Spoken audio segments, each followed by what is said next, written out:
ৰাধে ৰাধে সকলোৰে সুখ সমৃদ্ধি আৰু শ্ৰীবৃদ্ধি কামনা কৰি মই আপোনালোকৰ মাজলৈ অন্য এটা ভিডিঅ' লৈ আহিছোঁ। আজি ভিডিঅ'টোৰ বিষয়বস্তু হৈছে যে আমি যে মানুহে ভাবোঁ, মই মোৰ নিজৰ ভাৱৰ কথাখিনি আপোনালোকক আচলতে প্ৰকাশ কৰি গৈ থাকোঁ, তাৰ পৰা যাতে আপোনালোকে কিবা এটা প্ৰেৰণা পায়, সৰুকৈ হ'লেও যাতে কিবা এটা প্ৰেৰণা পায়। কাৰণ মোৰতো ইমানখিনি সামৰ্থ্য নাই যে মই আপোনালোকক কিবা উপদেশ দিম, কিবা আপোনালোকৰ ভুলবিলাক মই শুধৰণি কৰিব পাৰিম, সিমানখিনি মোৰ শক্তি নাই। কিন্তু কাৰোবাৰ যদি কিবা অকণমানো যদি উপকাৰ হয় মোৰ এটা কথাৰ দ্বাৰা, মই সেইটোহে বিচাৰোঁ আচলতে। সেইকাৰণে মই ভিডিঅ'বিলাক প্ৰস্তুত কৰি আপোনালোকৰ মাজলৈ মই প্ৰেৰণ কৰোঁ। আচলতে আমাৰ কি হয়, মানুহৰ জীৱনবিলাকত আমি যে ভাবোঁ, কাৰণ আমি সাংসাৰিক ধৰ্মত থকা মানুহ হয়নে, আমি ভাবোঁ যে মই যদি এইটো কাম নকৰিলোহেঁতেন কিজানি কষ্ট হ'লহেঁতেন, কোনো কৰিব নোৱাৰিলেহেঁতেন। যিটো অহংকাৰ আমি ভাবি থাকোঁ, যদি মই ইয়াত নাথাকিলোহেঁতেন তেতিয়াহ'লে চাগে কামটোৱে নহ'লেহেঁতেন। যদি মই এইটো নকৰিলোঁ হয়, এইটো যদি দায়িত্ব নল'লোহেঁতেন তেতিয়াহ'লে কামটো নহ'লেহেঁতেন কিজানি, বা যদি দায়িত্ব ল'লোহেঁতেন কামটোৱে হ'ল হয়। আমি তেনেকৈ নিজকে ভাবোঁ হয়নে। মই যিটো অহংকাৰত আমি সদায় মইতো ভাবি থাকোঁ, আৰু মই কৰিছোঁ, মই এইটো কৰিলে এইটো হ'লহেঁতেন।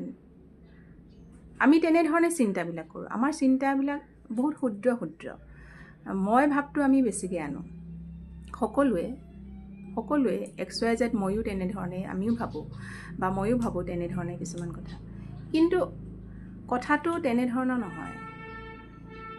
কথাটো হৈছে কি, আগতেই ভগৱানে আমাক সেইটো এটা পৰ্যায়ত আমাক পেলাই থৈ দিয়ে যে আমাৰ কিবা এটা যদি কাম হ'বলৈ গৈছে, আপুনি সেইটো থাকিলেও হ'ব, সেইখিনি চিটুৱেশ্যন বা সেইটো পৰিস্থিতি আপুনি নাথাকিলেও হ'ব। আমি কিন্তু সেইখিনি অনুভৱ কৰিব নোৱাৰোঁ। এজন যেতিয়া মানুহ, সাধাৰণ এটা উদাহৰণ দিওঁ, এজন যেতিয়া মানুহৰ মৃত্যু হয় ন, তেতিয়া আমি কিহৰ কাৰণে আমি কান্দো জানেনে? কান্দো যে আমি সেই মানুহজনে কিবা পাপ কৰিছে, পুণ্য কৰিছে, আমি সেইটো বিচাৰ নকৰোঁ।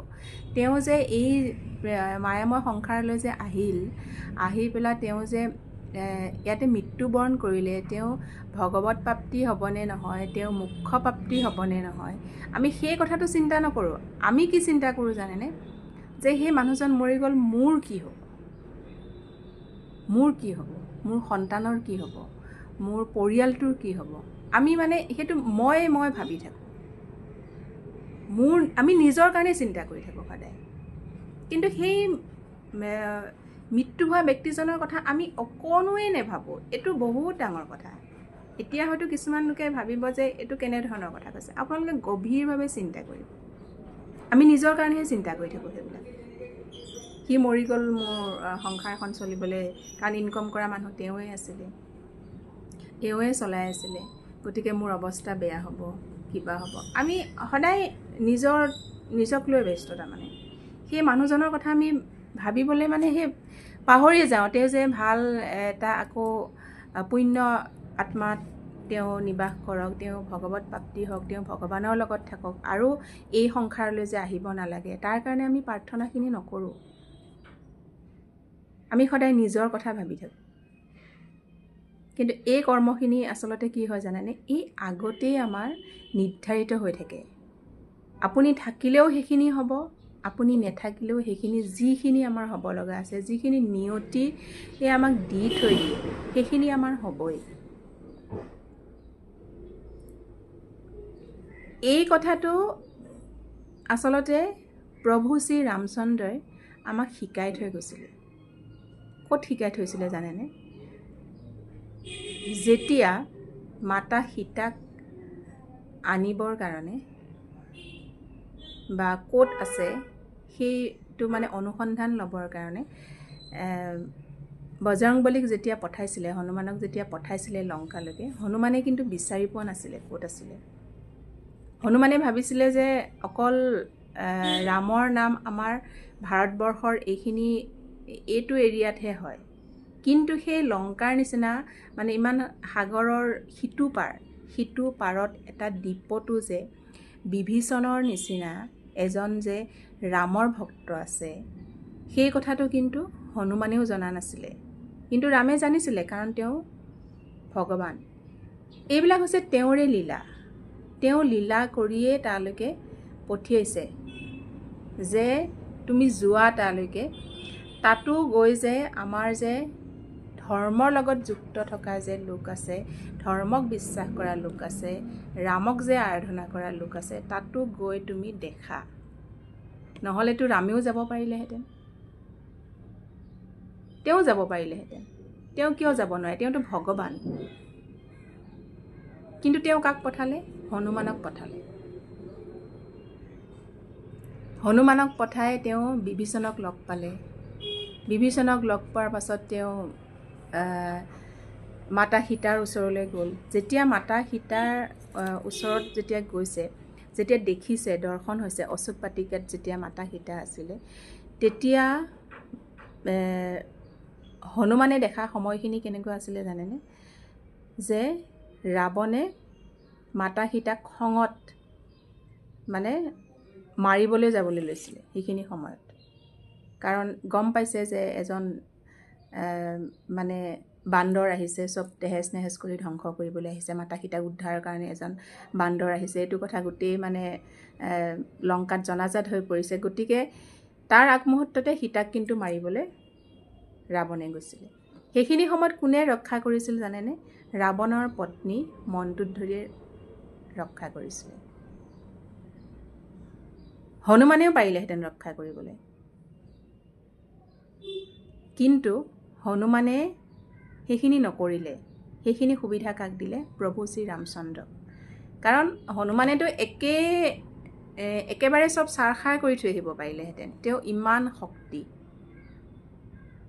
কিন্তু সেই শক্তি প্ৰয়োগ নকৰি আমাৰ মানুহক একোটা শিক্ষা প্ৰদান কৰিছে যে আমাৰ কেতিয়া কেনেধৰণৰ বস্তুবিলাক হয়, কেনেধৰণে আমি সেই বস্তুটো মানে একচেপ্ট কৰিব লাগে, আমি শিকিব লাগে। আমাক একোটা শিক্ষা দিবৰ কাৰণে সেই কাহিনীবিলাক আমাৰ সমাজলৈ এৰি থৈ গৈছে।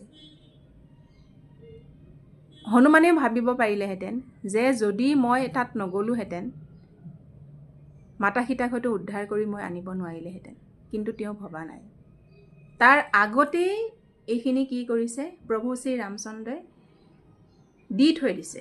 কাৰণ সীতাক মাৰিব নোৱাৰে, কাৰণ কি আছে? ৰাৱণৰ পত্নী তাত আছে। সীতাক স্পৰ্শই কৰিব নোৱাৰে, অভিশাপ আছে।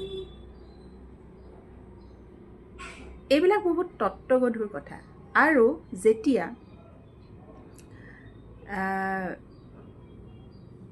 হনুমান তাত আছিলে, এগৰাকী ৰামৰ ভক্ত, এগৰাকী বয়সীয়াল মহিলা, সেই মহিলাগৰাকীয়ে আলোচনা কৰি আছিলে। ৰামক বহুত পূজা কৰিছিলে সেই মহিলাগৰাকীয়ে, পূজা কৰিছিলে। তাৰ পাছত তেওঁ মানে ওচৰ চুবুৰীয়া মহিলাবিলাকক কৈছিলে যে এটা বান্দৰ আহিছে, সেই বান্দৰটোৱে গোটেই লংকা কিন্তু জ্বলাই দিব। সেই মানুহগৰাকীয়ে জানিছিলে, কিন্তু হনুমানেতো জনাই নাছিল মই যে লংকাখন জ্বলাই দিব পাৰিম। হনুমানেতো চাবলৈহে গৈছে, তাতে মাতা সীতা ক'ত আছে, জ্বলাইহে দিব গৈছিলে। যেতিয়া অশোক বাটিকাত হনুমানে সকলো গছ গছনি মানে একদম ছাৰখাৰ কৰি আছে, তেতিয়া হনুমানক সৈন্য সামন্ত লৈ পেলাই তাক বন্দী কৰাই লৈ আহিলে। হনুমানেতো ধুনীয়াকৈ মানে মুকলি হৈ আহিব পাৰিলেহেঁতেন, কিন্তু তেওঁ কি, প্ৰভুৱে কি ভাবিলে যে মই যাওঁচোন লংকাপুৰীখন কেনেকুৱা মই চাই আহোঁ।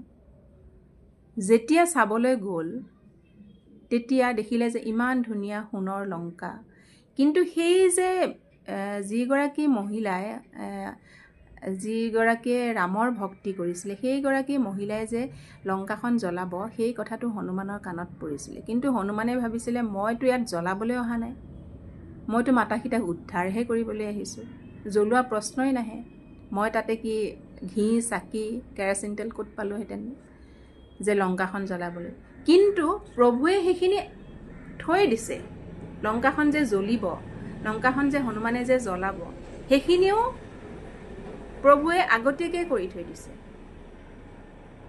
যেতিয়া ৰাৱণে হনুমানক বধ কৰিবলৈ আহিছিলে সেইখিনি সময়ত বিভীষণে তাত বাধা দিছিলে যে মহাৰাজ, কাৰণ বিভীষণ হৈছে ৰাৱণৰ ভাতৃ, যে হে মহাৰাজ এটা সৰু বান্দৰক মাৰি আপুনি হত্যা কৰি আপুনি পাপ অৰ্জন কৰিব নালাগে, কাৰণ এইটো এটা সৰু বান্দৰ। গতিকে বান্দৰটোক আপুনি হত্যা কৰি পাপ অৰ্জন কৰাতকৈ ইয়াক মাৰিবৰ কাৰণে আপুনি বান্দৰৰ নেজডালত আপুনি জুই লগাই দিয়ক। এতিয়া কথাটো হৈছে হনুমানেতো কোনো তেল চাকি লৈ যোৱা নাছিলে নেজত মানে জুই লগাবলৈ, কিন্তু সেইখিনি বস্তু সেই নিয়তিয়ে অৰ্থাৎ ভগৱানে আগতেই নিৰ্ধাৰণ কৰি থৈছে যে সেইখন চাৰখাৰ হ'ব লাগিব। গতিকে ৰাৱণে সৈন্যসকলক আদেশ দি হনুমানৰ নেজত জুই জ্বলাই দিছিলে।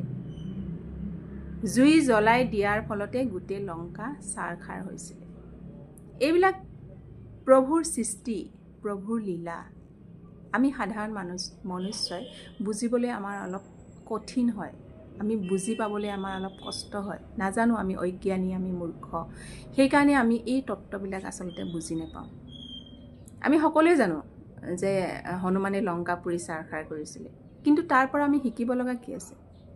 শিকিব লগা আমাৰ বহুত আছে। হনুমানেতো লগত একো লৈ যোৱা নাছিলে, কিন্তু সেইখিনি পূৰ্ব পৰিকল্পিত, পূৰ্বৰ নিয়তি, আমাৰ যিটো আমাৰ লগত হ'ব লাগে, যিটো ৰাৱণৰ লগত হ'ব লাগে, সেইটো নিৰ্ধাৰিত হৈ আছিলে যে এইটো হ'বই লাগিব, লংকা ধ্বংস হ'বই লাগিব, লংকাখন জ্বলাবই লাগিব, এইটো নিৰ্ধাৰিত। কিন্তু তাতো হনুমানে অহংকাৰ কৰা নাই যে মই যোৱাৰ কাৰণেহে, মই এইখিনি কৰাৰ কাৰণেহে কিন্তু লংকাখন ধ্বংস হ'ল, মই যোৱাৰ কাৰণেহে মাতা সীতাক মই উদ্ধাৰ কৰি আনিলোঁ। এইটো হনুমানে অহংকাৰ কৰা নাই, সেইটো তেওঁ ভক্তি, ৰামৰ প্ৰতি ভক্তি, ৰামৰ প্ৰতি শ্ৰদ্ধা।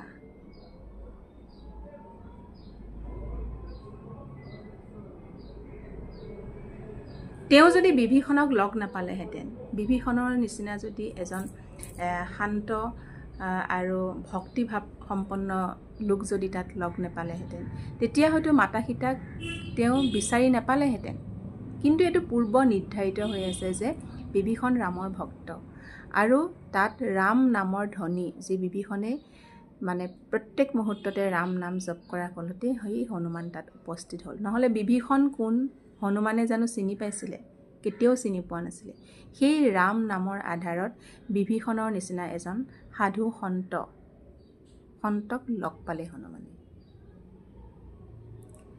গতিকে আমি সকলোৱে ৰাম নামৰ এই মালাধাৰী যিটো তত্ত্ব, আমি তত্ত্বটো বুজিব লাগে, আৰু কেতিয়াও ৰাম নামৰ মালাধাৰী আমি এৰি দিব নালাগে। কাৰণ আমি ৰাম যিহেতুকে হৈছে মানৱ জাতিৰ ভিতৰতে শ্ৰেষ্ঠ, সেইকাৰণে তেওঁ পুৰুষ উত্তম, পুৰুষৰো উত্তম, শ্ৰেষ্ঠ। তেওঁ এটা নৈতিক দায়িত্ব পালন কৰিছে, য'ত নেকি আমি সত্য, নিষ্ঠা, বীৰত্ব, দায়িত্ব, এই সকলোবিলাকৰ আধাৰ ৰামত সমাহিত হৈ আছে। আমি তেওঁৰ পৰা শিকিব লগা কথা আমাৰ বহুত আছে। তেওঁ সীমাৰ ভিতৰত থাকি কাম কৰিছিলে, তেওঁ যোৱা নাছিলে। তেওঁ লংকালৈ সুন্দৰকৈ যাব পাৰে, তেওঁ ভগৱান, তেওঁ সকলো কৰিব পাৰে, কিন্তু কৰা নাছিলে। এই হনুমানক পঠাইছে, তেওঁ বনবাসত গৈছে, মাতা সীতাকো বনবাসত দিছে। এইবিলাকে আমাক একোটা আমাক শিক্ষা দিয়ে, আমি সেই শিক্ষাবিলাক আচলতে ল'ব লাগে। গতিকে অহং ভাৱটো আমি এৰিব লাগে। মই নহ'লে কি হ'ব, তুমি নহ'লে একো নহয়, তুমি নহ'লে কি হ'ব, সেইটো ওপৰৱালাই আমাক নিৰ্ধাৰিত কৰি থৈছে। তুমি নহ'লেও কামটো হ'ব, তুমি নেথাকিলেও কামটো হ'ব, তুমি নকৰিলেও কামটো হ'ব, তুমি নেখালেও আনে খাব। এই কথাটো আমি চিন্তা কৰিব লাগিব। গতিকে মই নেথাকিলে কি হ'ব, মই নকৰিলে কি হ'ব, মই শব্দটো আমি এৰিব লাগে।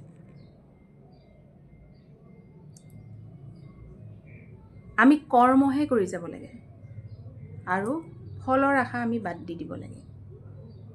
ফলটো কি হ'ব? কৰ্মটো যে মই কৰিছোঁ, সেইটোতো অহংকাৰ যদি মানুহৰ সোমাই থাকে নহয়, ফল কেতিয়াও নাপায়, ফলটো কেতিয়াও নাপায়। এইটো একদম আপোনালোকে লিখি লওক। মই বুলি যদি সেই ফলটো যদি আপুনি আশা কৰে নহয়, এইটো মই কৰিছোঁ, এইটো মোৰ দ্বাৰা হৈছে, এইটো মই আনিছোঁ, এইটো ইফালে মই গৈছোঁ, সেই মই যিটো বস্তু থাকে নহয়, সেই মই শব্দটো বহুত বেয়া। বহুত সাধু সন্ত লোকক মই দেখিছোঁ, তেওঁলোকে মই শব্দটো উচ্চাৰণে নকৰে, মই শব্দটো নানেই। তেওঁলোকে কেনেধৰণে কয় জানেনে? প্ৰভুৰ আদেশতহে এইখিনি হৈছে, প্ৰভুৰ নিৰ্দেশতহে এইখিনি হৈছে, প্ৰভুৱেহে কৰাইছে, মই কৰা নাই। আমি যদি সেইটো তেনেধৰণে যদি চিন্তা কৰোঁ, তেওঁ কৰাইছে, সেইটোতো একদম সত্য কথা। আমি যে ৰাতিপুৱা চাহ একাপ খাব যে পাৰিছোঁ, যে প্ৰভুৱে খুৱাইছে কাৰণে আমি খাব পাৰিছোঁ। যদি ৰাতি আপোনাৰ মৃত্যু হ'লহেঁতেন, আপুনি ৰাতিপুৱা চাহ একাপ খাব পাৰিলেহেঁতেন? কেতিয়াও নোৱাৰে।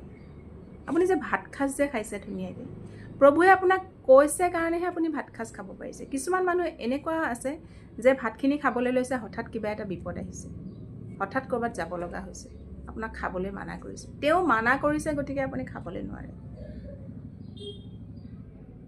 তেওঁ আপোনাক সেইখিনি সময়ত খাবলৈ দিয়া নাই, সেইখিনি সময়ত ল'বলৈ দিয়া নাই।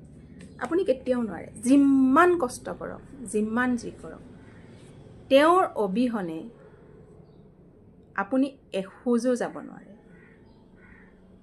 ক'ৰবাত যাবলৈ ওলাব, আপোনাৰ বাধা আহিব, কাৰণ তেওঁ সেইটো আপোনাক বাধা দি থৈছে যে যাব নালাগে। আৰু যদি হ'ব লগাটো আছে, তেওঁৰ দ্বাৰাহে হ'ব, তেওঁৰ দ্বাৰাহে কৰাব, তেওঁ কৰাবই। গতিকে তেওঁৰ ওপৰত অপাৰ বিশ্বাস ৰাখক, ভক্তি ৰাখক, তেওঁৰ তত্ত্ববিলাক বুজিবলৈ চেষ্টা কৰক। তেনেধৰণে চলিলে আমাৰ জীৱনবিলাক আচলতে বহুত সুন্দৰ হ'ব। জয় শ্ৰীৰাম, জয় হনুমান।